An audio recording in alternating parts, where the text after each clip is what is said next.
Pernah kebayang nggak sih ada sebuah misteri medis yang saking anehnya sampai bergesekan langsung sama legenda urban kelam di masyarakat?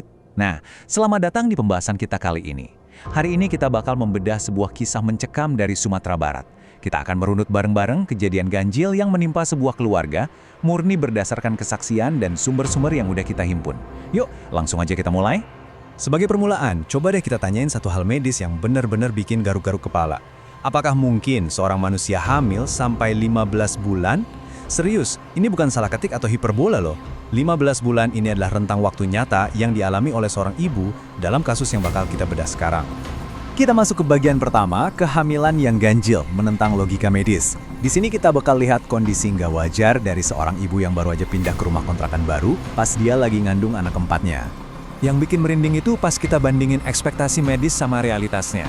Normalnya nih ya, di usia kandungan 6 bulan, janin itu beratnya udah hampir 1 kilogram.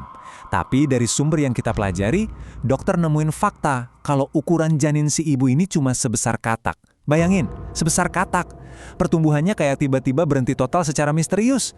Terus nih ya, masalahnya nggak cuma di ukuran janin aja. Sang ibu juga ngalamin pendarahan hebat yang terus-menerus. Dan medis pun nggak bisa nemuin apa penyebabnya. Ditambah lagi, dia ngerasain ketakutan yang begitu pekat dan intens di kamarnya sendiri. Saking mencekamnya, dia sampai nggak berani tidur di kamar utama dan terpaksa ngungsi ke kamar anak-anaknya. Kalau kita tarik garis waktunya, kelihatan banget gimana teror ini makin lama makin memuncak, benar-benar nabrak semua prinsip sains. Dari bulan ke-6 yang bentuk janinnya nggak wajar, masuk ke bulan ke-8 di mana si ibu kabur dari kamarnya karena ketakutan murni, sampai akhirnya kehamilan ini molor gila-gilaan ke angka 15 bulan. Dan anehnya, di titik itulah bayi perempuannya, kita panggil aja Lulu, akhirnya lahir dengan ukuran yang normal dan sehat. Lanjut ke bagian kedua, teror pasca persalinan. Mimpi buruk dimulai. Kalau kalian mikir kengeriannya kelar setelah si bayi lahir dengan selamat, wah kalian salah besar. Mimpi buruk yang sebenarnya justru baru mau muncul ke permukaan. Sebenarnya ya, kalau dilihat-lihat lagi, keluarga ini udah dapat peringatan visual yang super ngeri di sekitar rumahnya. Mulai dari kucing cacat pincang tanpa daun telinga, terus ada sosok pria kurus tanpa wajah yang nongkrong di dekat tempat cuci piring, sampai bayangan hitam raksasa yang melayang-layang.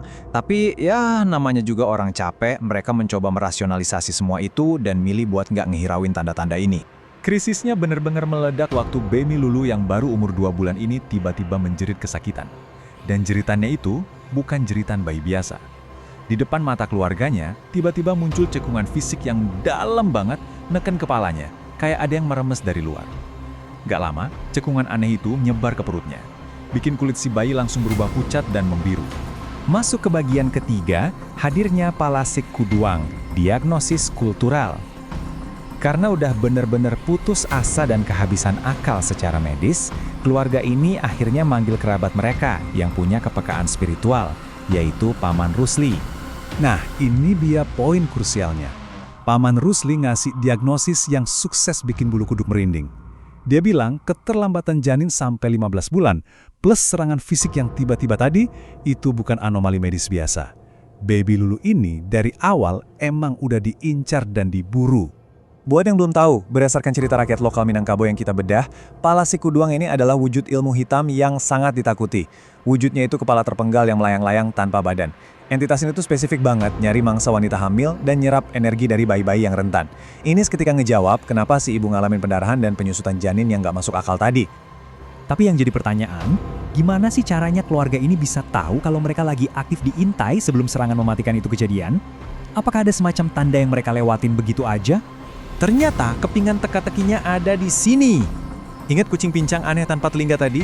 Warga lokal setempat percaya banget kalau kucing dengan ciri-ciri spesifik itu adalah manifestasi fisik langsung dari kehadiran palasik.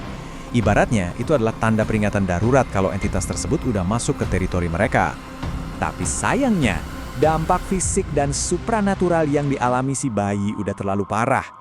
Walaupun keluarganya panik dan buru-buru bawa baby Lulu ke rumah sakit, tubuh mungilnya nggak kuat nahan itu semua. Secara tragis, dia menghembuskan nafas terakhirnya di tengah perjalanan. Kita masuk ke bagian terakhir, rahasia kelam sang tanah. Pertanyaan terbesarnya adalah, kenapa harus rumah ini? Setelah kehilangan yang bikin trauma itu, perlahan-lahan satu fakta kelam mulai terbongkar. Usut punya usut, sebelum rumah kontrakan itu dibangun, tanahnya tuh dulunya tempat berdirinya sebuah gubuk milik sepasang dukun. Selama dukun ini tinggal di situ, anehnya banyak banget anak balita di desa yang hilang. Sampai akhirnya warga yang marah ngebentuk massa buat grebek mereka. Tapi anehnya, pasangan dukun itu hilang gitu aja tanpa jejak, lenyap secara gaib. Dan ini fakta yang paling bikin nyesek sekaligus merinding. Di halaman belakang keluarga ini kan ada banyak gundukan tanah di bawah pohon bambu yang nggak terurus ya. Warga asli di sana ternyata tahu kalau gundukan itu bukan sekedar tanah biasa, itu adalah kuburan massal tanpa nisan dari balita-balita yang hilang di masa lalu. Waktu itu, penduduk desa milih buat ngeratain gubuknya, magerin tanahnya, dan nutupin semua sejarah kelam ini rapat-rapat karena ngerasa malu dan takut. Tapi tanpa mereka sadari, dengan disembunyikan kayak gitu, energi dan kutukan dari entitas di sana justru tetap hidup, menunggu dengan sabar dan memangsa pendatang baru yang nggak tahu apa-apa. Sebagai penutup dari pembahasan yang cukup berat ini, ada satu hal yang bikin kita mikir. Apakah cerita-cerita legenda urban kayak Palasik ini yang nyiptain rasa takut dan teror di dunia nyata? Atau jangan-jangan cerita rakyat itu cuma cara budaya kita buat ngasih nama dan memproses tragedi-tragedi medis misterius yang sampai detik ini belum bisa dijelasin sama sains. Nah, itu dia pembahasan kita kali ini. Makasih udah nonton sampai habis. Dukung terus Markombur ID dengan cara like, subscribe, dan share ke kawan-kawan kalian. Sampai ketemu di pembahasan selanjutnya. Tetap asik dan jangan lupa bahagia.